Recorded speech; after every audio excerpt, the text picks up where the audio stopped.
Nous allons maintenant voir comment comparer des objets dans l'ordre lexicographique, c'est-à-dire du plus petit au plus grand, et comment on peut éventuellement trier un tableau d'objets du plus petit au plus grand, donc dans l'ordre croissant. Pour cela, nous allons utiliser l'interface Comparable, qui est une interface disponible dans Java. Donc voyons directement comment faire ça dans le code. Le scénario est le suivant. J'ai une classe car qui modélise une voiture, sa vitesse et son nom. Et donc le constructeur prend en argument le nom de la voiture, sa vitesse, initialise les variables d'instance, et puis j'ai une méthode ici toString qui permet d'avoir une représentation lorsque je vais afficher la voiture. Ce que je fais ici, c'est créer 3 instances de cette classe qui sont stockées dans les variables C1, C2, C3, et vous voyez que les vitesses sont différentes. Ensuite, je crée ici un tableau de manière explicite. J'y mets C1, puis C2, puis C3. Et lorsque je vais utiliser ma boucle for pour les afficher une par une, je vais donc voir dans ma console Porsche, puis Ferrari, et puis VW, dans l'ordre où je les ai mises dans le tableau. J'aimerais ici trier les voitures dans l'ordre des vitesses, de la plus petite vitesse vers la plus grande vitesse. Comment faire ça? Il existe une interface très pratique dans le langage Java qui s'appelle l'interface Comparable.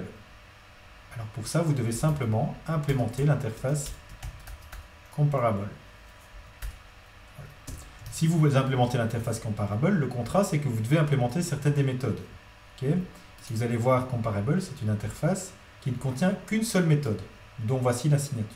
La méthode s'appelle compareTo, et le but est donc de comparer l'objet courant à un autre objet, et dire si on le trouve plus petit ou plus grand.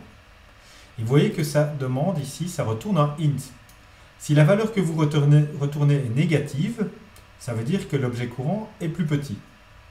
Si elle est positive, ça veut dire que l'objet courant est plus grand que l'objet auquel vous souhaitez vous comparer. Et si c'est 0, ça veut dire que vous considérez qu'ils ont le même ordre dans l'ordre lexicographique. Ils pourraient avoir le même ordre. Okay, vous voyez que c'est expliqué ici dans la documentation. Donc retournons à notre exemple et implémentons ici notre classe Comparable. Là, alors vous voyez qu'avec ceci, je peux directement implémenter les méthodes manquantes, et c'est la méthode compareTo. Voilà. Alors ça prend, toujours compareTo prend un object. Donc la première chose que je dois faire, c'est faire un casting de cet objet vers l'objet, je vais l'appeler Other, et dire que c'est un objet de type car. Okay. Donc je vais me comparer. Comment savoir si la vitesse de l'autre voiture est plus importante ou moins importante?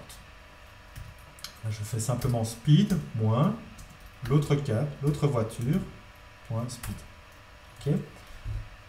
Si la vitesse de l'autre voiture est plus grande, cette valeur va être négative. Okay. Et donc, si la valeur est négative, ça veut dire que celle-là sera placée avant si je souhaite trier ces deux objets. Okay.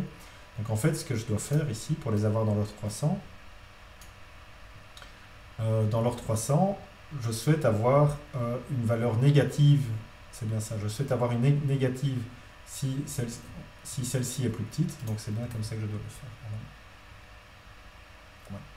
Donc, toutes mes instances de car implémentent l'interface Comparable, ce qui me permet maintenant d'utiliser ici un algorithme qui est défini là, arrays.sort, et je mène les voitures. Voilà. Et maintenant, normalement, elles sont triées. Donc, si je fais ça, j'ai bien la Porsche, puis la VW, et puis la Ferrari. Okay, c'est trié dans l'ordre des vitesses. Si vous souhaitiez les trier dans l'ordre décroissant, vous n'avez simplement qu'à modifier ici votre ordre, et donc mettre un signe négatif devant, et là vous les aurez dans l'ordre décroissant. On vérifie cela. Et voilà, maintenant elles sont dans l'ordre décroissant. Donc ça, c'est l'utilité de l'interface Comparable.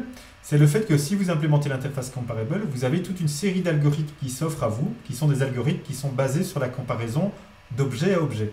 Okay, et un de ces algorithmes, c'est l'algorithme de tri, qui est disponible dans la classe Arrays.